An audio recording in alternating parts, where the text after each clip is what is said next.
The rising cost of healthcare in retirement.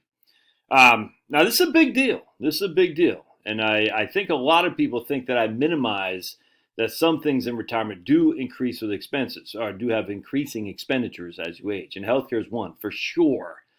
And this is, you got to focus on this, man, because this can be a big expense of yours, especially if you have your mortgage paid off, if your income taxes are low, your property taxes are low, and you just living a simple life, man. And when I say simple, it doesn't mean it's boring. It just means, yeah, you're pretty content without a huge amount of expenditures. Healthcare is a big one. All right, so let me just show you the Guide to Retirement. Again, this will be the last one I do on this year's Guide to Retirement from JP Morgan.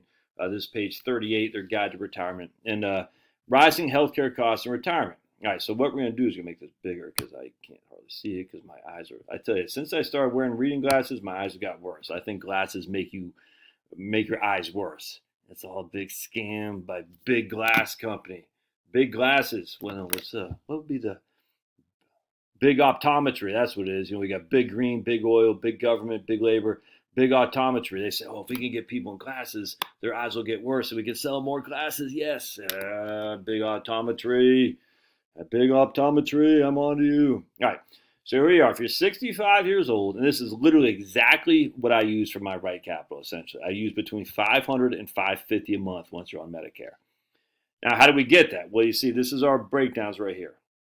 65 years old. Part B, 165. I show about $200 a month. I just like to overestimate the bad things and underestimate the good things in right capital. It's just the nature of me being from Maine, dude. I'm cautiously pessimistic in everything I do. It's just if you're from, I'm not just from Maine. I'm from an island off of Portland, Maine. All right. So not just being from Maine, I'm from Peaks Island, a tiny little island. I lived there for the first, 14 years of my life, something like that. Yeah. Boats come and go. The boats don't come, you're not going. You know what I'm saying? Or the goods aren't coming either. Anyway, so I'm cautiously pessimistic. So they got 165 for Medicare Part B. They got Part D, prescription drug premiums and out-of-pocket costs as well. So I use $50 a month for Part D. They're throwing in out-of-pocket costs in here as well. I throw that someplace else, but that's what they're saying. They're saying $50 is basically $40 a month for Part D, but they're also throwing out-of-pocket costs in there as well. So essentially, they're using both these together. About what's that?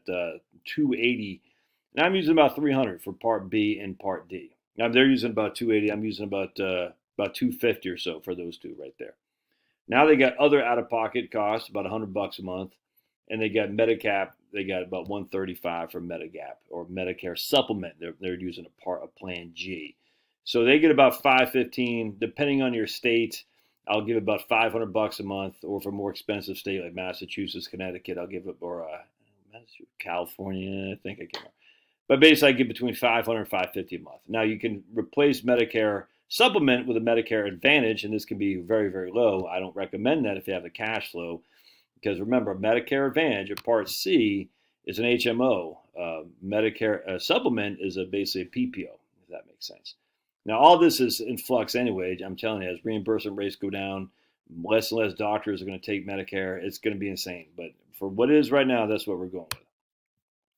All right, so now they're using an inflation rate of 6% a year. I use 5.5. I'm not sure why they're saying 6% a year. In fact, I know they're using 6% a year until 2053, 30 years from now. If you actually look at the CMS, the Centers for Medicare and Medicaid Services, their numbers, they actually say, I think it's 2035 or 37, the growth will start dropping off. There'll be decelerating growth. So I think they got 6% between now and the mid-2030s, and then it'll start going from 6 to 5.5 to 4.9 and whatnot. So I disagree with their take that's going to be 6% inflation from now until you're dead.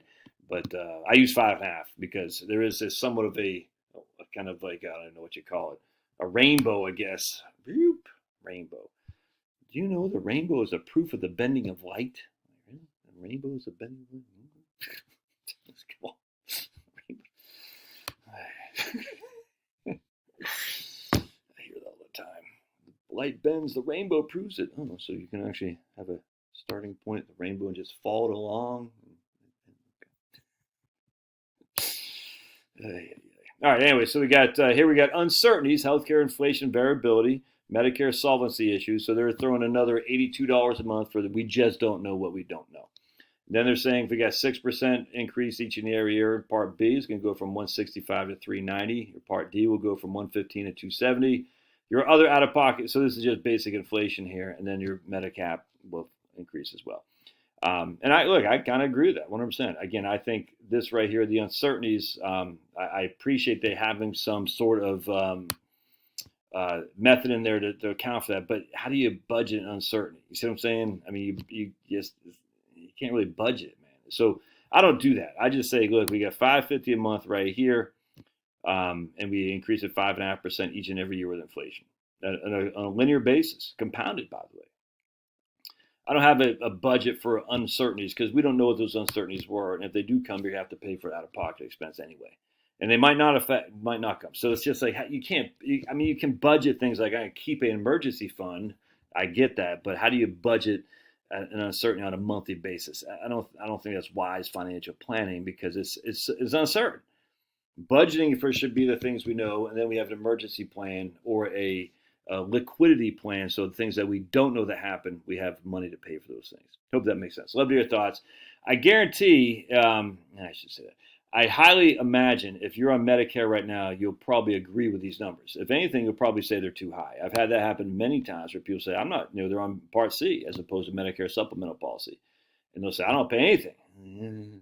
I get that. My concern, frankly, is what happens when you have a need. Are you going to be able to go to your primary care provider? And the answer is probably not. I mean, I don't know. I mean, that's a difference between HMOs and PPOs. Are they going to be able to see you in a timely manner? It changes on Medicare Advantage in terms of the stuff they provide for you as well. I have no qualm with getting it. It's an annualized thing, and it changes every year, and you got to keep up with that. I'm kind of lazy. I don't want to keep up with that. I'm just going part with a planned supplemental plan. I'll talk to my man J.O. up there in maximizeyourmedicare.com, or Danielle Roberts down there at boomerbenefits.com. I'll say, give me a plan, and we'll revisit every year. That's what I'm going to do. That's what you should probably do too. All right, love your thoughts. We'll see. Oh, don't forget, if these videos are helpful, buy me a cup of coffee. It's in the doobie-doo. I got to keep advertising that, man. I got to get the people to send money to me who find these videos helpful. You don't have to be a monthly subscriber, on my local channel. You can say, Josh, that video was helpful. Here's $5 a cup of coffee. Decaf, of course, is in the doobie-doo. And don't forget to sign up for my email list. It's down below as well. We'll see you.